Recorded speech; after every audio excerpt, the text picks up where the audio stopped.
Seigneur les bénisse. Amen. Alors, Romains chapitre 9, verset 6. Romains 9, verset 6. Vas-y frère. Ce n'est point à dire que Ce n'est point à dire que la parole de Dieu la parole de Dieu soit restée sans effet. soit restée sans effet. Point. Car Oui, tous ceux qui descendent d'Israël, c'est là maintenant que notre prédication commence.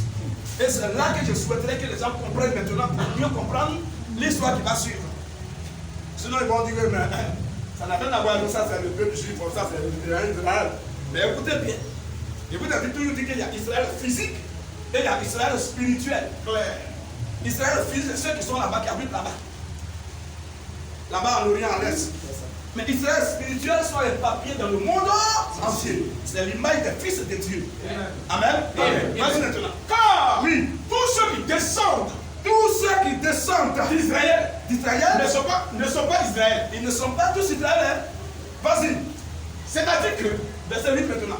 c'est-à-dire que, Oui, ce ne sont pas les enfants de la chair c'est-à-dire que ce ne sont pas les enfants biologiques là, qui sont enfants de Dieu, qui sont appelés enfants de Dieu. mais Oui, que ce sont les enfants de la ce promesse sont les enfants de la foi qui sont regardés qui sont regardés comme la postérité. comme la postérité. Amen. Amen. Verset 8, t'as lu? Très bien. On vous assoit les frères. Alors c'est relancé. C'est parti maintenant, on décolle. Vas-y. Romains 9, verset 6. Oui. Ce n'est point à dire que Alors ce n'est point à dire que la parole de Dieu soit restée sans effet. la parole de Dieu soit restée sans puissance, sans force. Car Parce que tous ceux tous ceux qui descendent d'Israël qui sont Israël physique là-bas, ne sont pas Israël. ce n'est pas en réalité eux qu'on appelle Israël selon Dieu. Verset 8. Il y a Israël selon l'homme et puis il y a Israël selon Dieu. Clair. Vas-y un peu. Verset 8. Oui. C'est-à-dire que C'est-à-dire en réalité que ce ne sont pas les enfants de la ce chair ne sont pas les enfants qu'Abraham a couché avec ses femmes et puis ils sont nés là, qui sont enfants de Dieu, qui sont enfants de Dieu, mais que mais que ce sont les enfants de la promesse ce sont les enfants basés sur la foi, sur la doctrine du Seigneur, qui sont regardés qui sont regardés comme la postérité. comme les enfants du Seigneur Jésus. Amen. Alléluia. On acclame le Seigneur pour cela. Alors, Romains chapitre 2, verset 28 à 29 pour être plus clair. Romains chapitre 2, à partir du verset 28. Vas-y frère. Le juif, Le juif en réalité là, ce n'est pas celui qui en a les dehors. ce n'est pas le juif biologique. Ce n'est pas le juif qui est né en Israël là-bas. Ce n'est pas le juif qui se contente de sa fierté et d'appartenance à Abraham. Ce n'est pas celui qui est là-bas, en Orient. Vas-y. Et la circoncision, Et aussi la circoncision là. ce n'est pas celle qui est visible dans la Ce chair. n'est pas le fait de couper le prépuce là de son sein. Ce n'est pas ça qu'on appelle la circoncision selon Dieu. Je vous ai dit que l'Ancien Testament est l'image de la Nouvelle Alliance, donc du Nouveau Testament. L'Ancien Testament, c'est les images, les paraboles. Vous voyez, les typologies, les hyperboles, les figures de style. Mais Jésus-Christ, donc la Nouvelle Alliance, est la réalité, l'accomplissement de toutes ces choses. Vous voyez qu'au temps d'Abraham, Abraham était un prophète de Dieu, il a reçu un message. Et son message, c'était la circoncision. Or, cette circoncision n'avait rien à voir avec la foi. N'avait rien à voir avec le côté intérieur, invisible. Mais c'était visible dans la chair. 8e jour, on doit couper. Ça, c'est la circoncision physique, charnelle. Alors, Paul est en train de mettre là, mais c'est une autre circoncision. Et la circoncision, Et la circoncision des enfants de Dieu là. ce n'est pas celle qui est visible dans la Ce n'est chair. pas de faire que couper son prépuce dans son pantalon là. Oui. Mais le juif, Mais le juif, en réalité, c'est celui c'est celui, qui l'est intérieurement. c'est celui, Qui l'est intérieurement. le juif, c'est celui qui l'est intérieurement. Ça veut dire que invisiblement. Et la circoncision, Et maintenant la circoncision, c'est celle du cœur. c'est celle Du cœur. C'est de quel cœur? Question. Alléluia. C'est le cœur chrétien qui parle un peu. Quand on voit là, c'est ça la circoncision. Alors, on passe maintenant de l'étape physique, donc la circoncision naturelle physique dans la chair, à la circoncision spirituelle, parlant de la réception du Saint-Esprit dans son âme. C'est ce qu'il appelle le cœur. Selon l'esprit. Selon L'esprit. Amen. Donc cette circoncision a été, la première circoncision a été faite de main d'homme.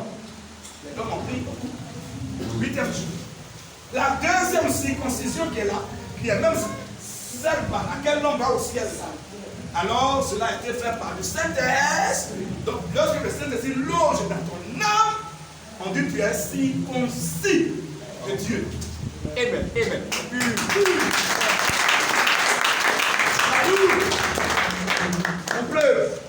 Vous pleure, on lit un verset, Actes chapitre 7, qui n'était pas prévu, mais dans ce contexte-là, Actes 7, verset 51, je pense bien.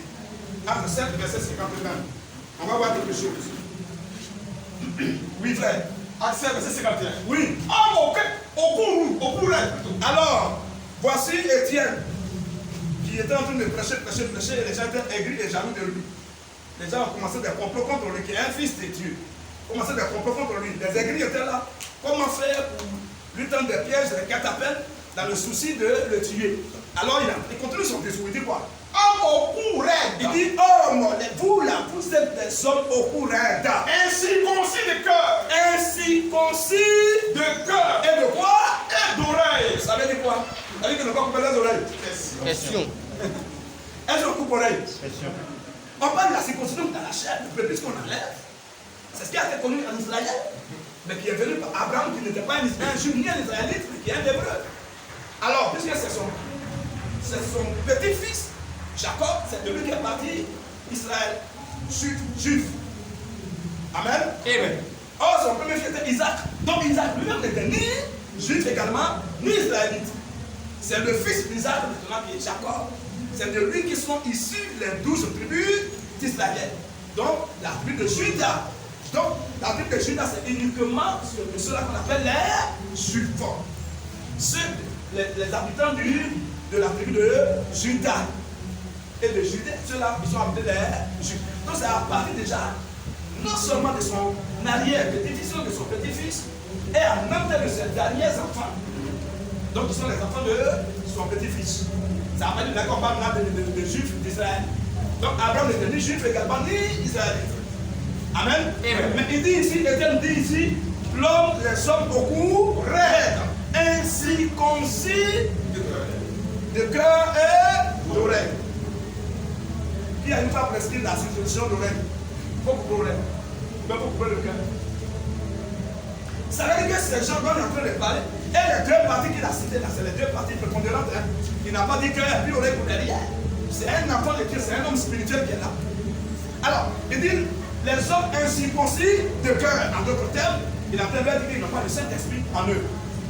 Tout simplement. Incirconcis de cœur veut dire que tu n'as pas le Saint-Esprit dans ton âme. Le cœur, c'est l'âme. Et c'est dans l'âme que loge le Saint-Esprit. Ce qui prouve que tu es un enfant de Dieu, tu es né de nouveau. Je vous ai déjà donné l'enseignement là que l'homme est logique. En d'autres termes, l'homme a trois parties. La partie qu'on voit là, le corps, sauf que les parents en fait, c'est le voir, il y a le côté chemin, on voit la montre. Ça, c'est la première partie. Donc, le côté extérieur. Deuxième partie, c'est que vous ne voyez pas ça. C'est maintenant mon esprit. Quand je pense quelque chose, personne ne peut savoir ce que je pense. C'est le deuxième état. Le deuxième emploi du temps. Et la première partie qui est le côté extérieur là, c'est ça aussi dans le temps de Salomon qui avait les trois grandes parties aussi.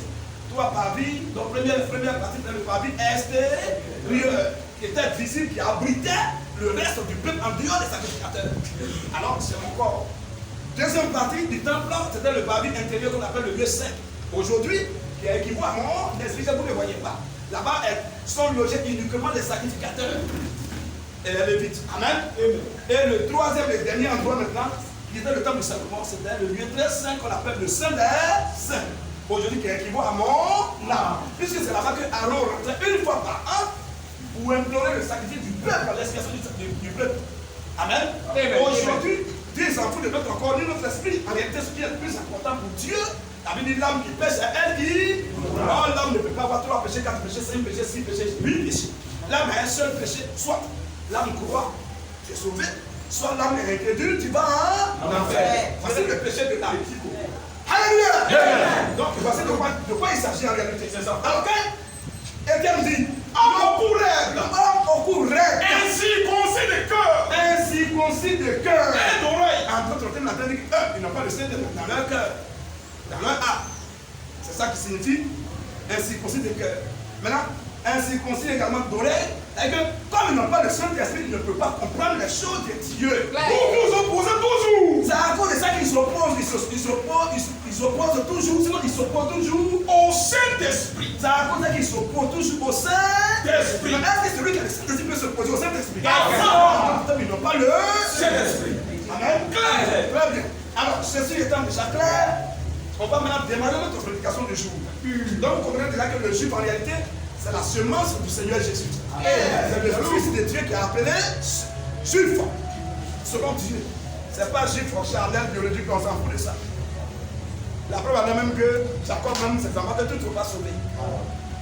Amen. Amen. Je vais parler d'Abraham et puis Isaac plutôt. Abraham, c'est lui qui a eu Ismaël. Voilà, Ismaël. Il n'est pas sauvé. Oh, lui, Abraham est sauvé. Après cela, on a eu aussi Isaac aussi qui a eu Ésaü et Jacob. Amen. Amen. Oh, Jacob est sauvé et Ésaü n'est pas sauvé, quand bien même qu'il soit jumeau. Amen. C'est comme ça que les choses se passent. Donc, enlevez dans votre tête que quand on parle de l'histoire qu'on va parcourir maintenant, que non, ça concerne le peuple juif. Le véritable peuple juif, c'est l'ensemble de tous les fils de Dieu. Amen. Amen. Amen. Eux, ils ont vécu ça physiquement. Nous allons vivre ça aussi physiquement, mais beaucoup spirituellement. Amen. Amen. Demain que les gens ont été pendus. Aujourd'hui, les gens ne sont pas pendus physiquement, mais ils sont pendus spirituellement. Ils sont privés du droit de citer. Amen. Amen. Je vous l'ai déjà dit. De la manière qu'il y a eu un exode physique, aujourd'hui nous sommes aussi dans un exode spirituel. Exode physique, comme vous savez déjà à l'école, un exode, c'est le déplacement d'un peuple, ou bien de quelqu'un même, d'un point A à un point B. Ça c'est un exode, il se déplace, il quitte là, il va quelque part.